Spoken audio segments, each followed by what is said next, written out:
I believe that self-discipline is the definition of self-love. That when you say that you love yourself, that means that you have behavior towards yourself that is loving.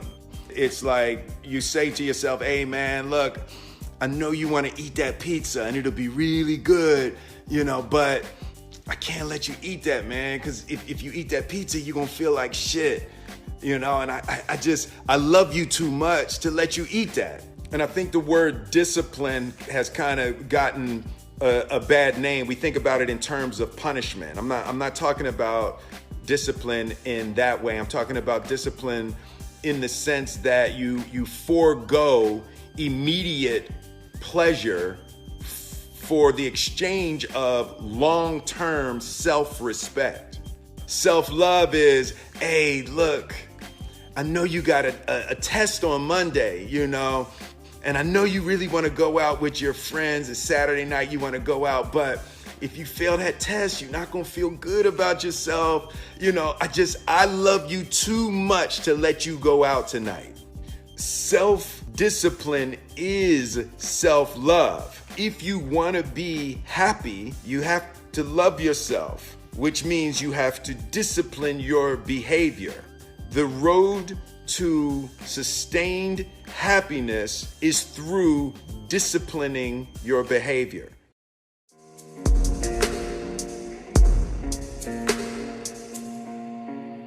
I was just wondering, what would you consider to be the worst investment you've ever made? I've made some very bad ones, but that doesn't really bother me. It may bother the shareholders, but that's another question.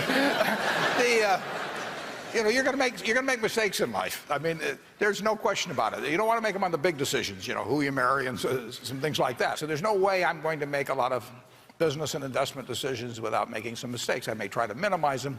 I don't dwell on them at all. I don't look back. The biggest mistakes are the ones that actually don't show up. They're the mistakes of omission rather than commission. We've never lost that much money on any one investment, but it's the things that I knew enough to do that I didn't do. We have missed profits of as much as maybe $10 billion in things that I knew enough to do and I didn't do. Now, the fact I didn't buy Microsoft way back is not a foregone opportunity because I didn't know enough to make that decision. First fight, $500. $500? As a pro and a heavyweight. But how you only make $500? I really made nothing. Somebody took $500 out of their pocket and gave it to me. But I just love fighting. I will fight for nothing. We're going to be excited about the future. We're going to do things that make us want to live. It cannot always be about problems every day. I mean, do you want to wake up every morning and everything's just a problem? Well, what inspires you and what makes you excited about the future? There's got to be some things like that. An introvert loses energy from social interaction. An extrovert gains energy from social interaction. So an introvert wakes up in the morning with 5 coins. Every social interaction, they spend a coin. At the end, they are depleted. An extrovert wakes up with no coins. Every social interaction, they get a coin, and by the end, they feel rich. Like going to a party, they gives them energy, versus going to a party sucks your energy. What I've learned is that it doesn't matter which one you are. The question is how do you leverage what you got? And so I go to parties with an extrovert. Right? Because that way they can do all the talking and I can just stand there and just eat the cheese. People say you have to have a lot of passion for what you're doing, and it's totally true. And the reason is because it's so hard that if you don't, any rational person would give up. It's really hard, and you have to do it over a sustained period of time. So if you don't love it, if you're not having fun doing it, and you don't really love it, you're going to give up. You want to be a good person? Most probably. Now here are 5 traits of a good person that you can learn to excel in yourself. First one is this. People that say, take your time. And we just love that. Second one is, they actually mean it when they say it. How are you? And thirdly, they don't talk badly about anybody, which means they won't talk badly about you. And a trait I love, number 4, is that they include anyone in the room, even the people that come late into the conversation. And number 5, They help others without expecting anything back. These traits are beautiful.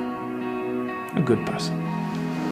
If you want a fulfilling life, learn the difference between craving and desire. Craving is the sensation of wanting something that throws you off balance. Desire is the sensation of want for something that balances you. The desires might be even more intense than your cravings when you truly tap into them. They probably will be. But they have the effect of putting you in line with yourself. They bring with them a feeling of rightness and resonance. We spend most of our lives trying to do things we believe we should, but if you are tapped into the sensation, you will want to do the things you know you should. Desire is one of the most powerful forces on earth, and we subjugate it to our sense of reason. This is wrong because we aren't reasonable individuals, and behind the reason is usually the primary driver of shame. And logic can't overcome shame, but desire can. Tap into desire and you will become a powerful beast that can't be held down and can't be held back. What's the best advice you've ever received? What if it can turn out better than you can imagine? Second question, what's the worst advice you've ever received? Be realistic.